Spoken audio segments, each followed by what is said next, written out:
ووظيفة بعد كلش تحت قومنده است. بود تحت قومنده است. ومن الآن فصاعدا هم تحت أوامره. وإنك بگویند که ملیشه در کابل سر خود است، ما براتون اطمینان میکنم که تو ملیشه نیست که از کسی نیست که از قومنده بیرون کار کرده. ونطمنكم كذلك قد يقال ان ماليشيا احرار في تصرفاته في داخل كابول. نطمنكم انه لا يستطيع اي واحد ان يخرج خطوه على اوامره. ودی قسمت اون با شما خود دیدین که در روزی که ضرورت شود ما بگم از کابل برای داخل شو در او کلیکو برو در او کلیکو برو که تعاقد میکنن نمیکنن. وقل واليوم الذي اجد نفسي في حاجه الى ان امرهم اذهبوا الى الجبال اخرجوا ادخلوا اجلسوا تشوفوا الان يطيعون ما يطيعون. دو قسمت قتينيس. نعم. ما قلت هذه القضيه ما فيها يعني ما عليها كلام. طب اذا جاء حكمة وما معنى قسمت حكمتيار برا مشكله خدا برا حل. مشكلة بكيال فنا برا حبرا. تبقى قضيه حكمتيار يروح يحل مشكلته مع زعماء الجهاد.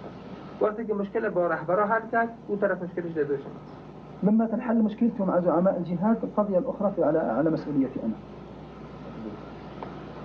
ليش ما يخرجوا إلى الجبال بعد الانتصار؟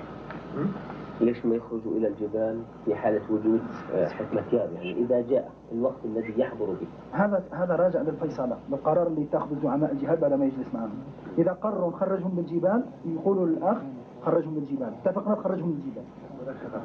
فقط يعطي وعد إنه أنا مش إحنا اللي نقرر. ما يعطي هو يعطي وعد. كل تعدادی که در کابل از ملیشه به 2,500 نمیرسه. به چند نمیرسه؟ به 2,500. به 2,500.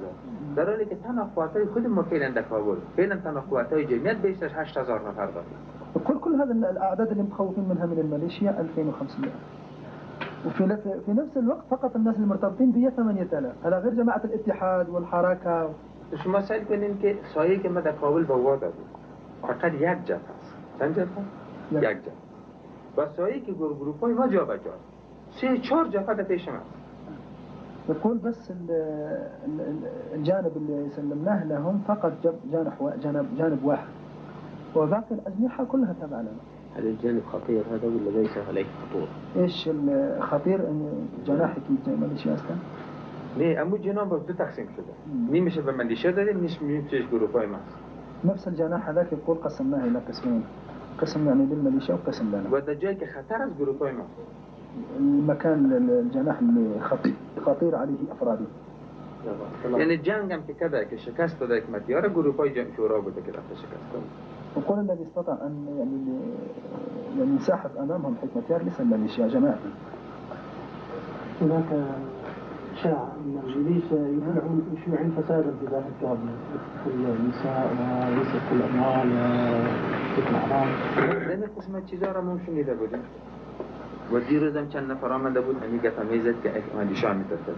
من مولانا را جیب دادم راست برو تحقیق کو پرسان کو که چی گفت است. میره که درو چند مورد به ما گفتن که این همچه کاری شده. من نمیگم که اون مردم بیخی پاک از ملک است. اما خب چیزی که خانه را این طرف و طرف و مالچور میکنن دیگه میکنن از او کده مجاهدین بیشتر هستند. حزب وحدت از او کده به مراتب حزب وحدت بالاتر کرد. يقول هذه الحاجات اللي تسمعونها من هنا وهناك. أنا أمس نفسي جابوا لي أخبار أن الميليشيا عملوا بعض الأعمال من هذا القبيل يعني. يقولوا عينت الأخ فريد وذهب بالسيارة وحقق في المنطقة وجدها أنها دعاية.